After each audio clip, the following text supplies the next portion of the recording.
Hi, I'm Ryan and I help you succeed and be happy. In today's video, I'm going to teach you how to watch out when you're getting triggered and teach you how to save that energy and be a happier person. Before I get started, if you want to help grow the channel, please like the video and subscribe. Make sure you turn on the notification bell to where it shows you to get notifications for all the videos. I do appreciate if you are able to take time to do that. So what is getting triggered? So I'll sum it up as having a emotional reaction based off of something you see. So this could be like a message somebody said, or like on Facebook or social media, or a text message you get, or something you read in the news. Could be a lot of different things. So getting triggered would be having that quick emotional response, a lot of times a negative one, once you see something, once you read something. So why does this happen? Well, when you see whatever you're seeing that's starting to trigger in, you're having a thought. And so that thought is based off of your past experiences. So a thought comes up, and a lot of times these are stories. So a story is some sort of set of thoughts that we tell ourselves or we tell other people based off our past experiences.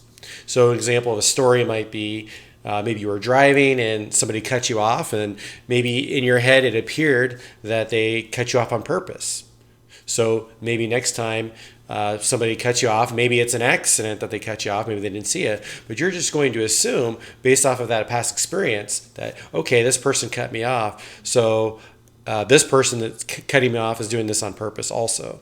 So you can see there's a pattern of having this thought and maybe not having all the information available, but that's just kind of how our brains work. Is sometimes if we can't explain something, we just try to associate, well, this is probably why it happened, so anytime this happens again, I'm going to use that same explanation. This is easy for my brain.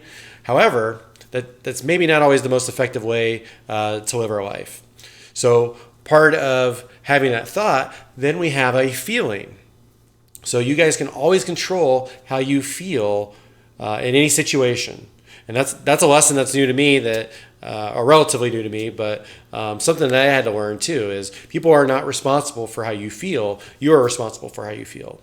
And so anyways, getting back to the thoughts. So you had this thought based off of your past experiences, and then you have probably a feeling associated with that. So for example, if you got cut off and you got mad last time, you're probably going to get really mad this time when somebody cuts you off as well.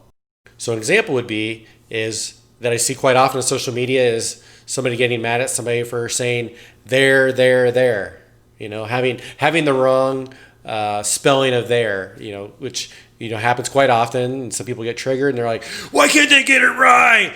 Go back to third grade. What are you doing? Maybe the thought that person's having is, oh, they're just not intelligent, or they're not taking enough time to proofread before they send a text or a post on social media. They're just reckless. They're wild cards. So a lot of times maybe that feeling is frustration or anger. So let's keep that in mind. So that's the thought and the feeling associated with it. So how can it be harmful for you and others if you're getting triggered? When you get triggered, you're giving away your power. You're giving up the way to react. You're letting your thoughts and emotions control you.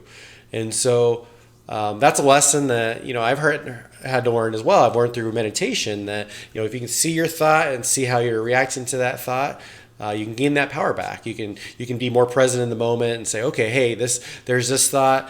Okay, I see this. Normally I would react a certain way, but hey, I see this thought, and then I kind of think about it. Hey, is this a big deal? Do I need to react this way? Do I want to react this way?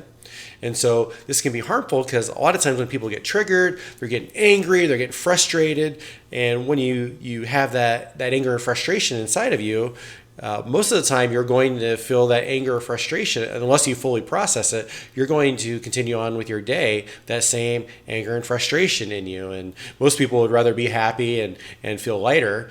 So when you're angry and frustrated, then maybe you talk to your spouse or your kid or your coworkers, and there's this little element of something that just bugged you that maybe should or should not have bugged you before, that triggered you. You're going to be a little bit less fun to be around, more than likely, if you're angry or frustrated. So then you have the opportunity, then you have the potential of kind of translating that anger and frustration to other people too. So because you're angry, then maybe you snap at your spouse, and then your spouse is in a bad mood, and they're transferring it to somebody else. So you can see how if we take responsibility for how our thoughts and our feelings, take responsibility for them, and we choose how we want to respond. I'm not saying you can't respond with anger and frustration, but most people find it a little bit more productive not to react that way. But when you react in such a negative way that you don't want to, it can have a pretty big downstream impact potentially on all the people in your life. So how can this benefit you by not getting triggered? Well, not getting triggered is going to help you have a happier life. You're not going to spend as much time on things that are triggering you. You'll remember that, hey, you control your thoughts and feelings, and I don't want to feel anger, I don't want to feel frustration. So then you can choose to feel the way you want to feel, and that's really powerful because you have much more energy for yourself, and you're spending a lot less energy worrying about something else that may or may not be that important. So what can you do to avoid getting triggered?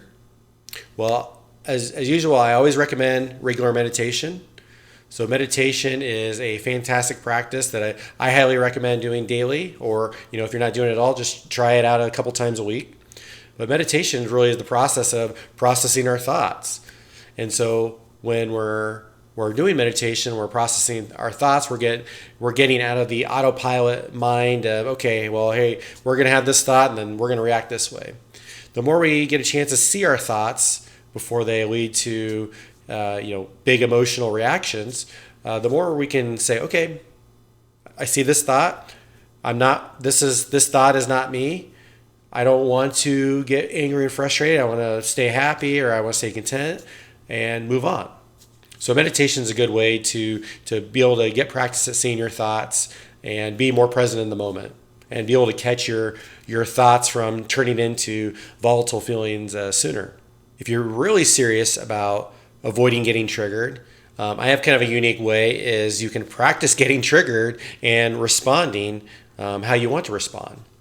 So what I would recommend is if you're in a good mood, maybe say after meditation or after you wake up and you're in a good mood and maybe you don't have to talk to anybody for a while, you can practice getting triggered by maybe going to the source that gets you triggered. So maybe talking to that family member that triggers you, or going on social media and trying to find something that triggers you.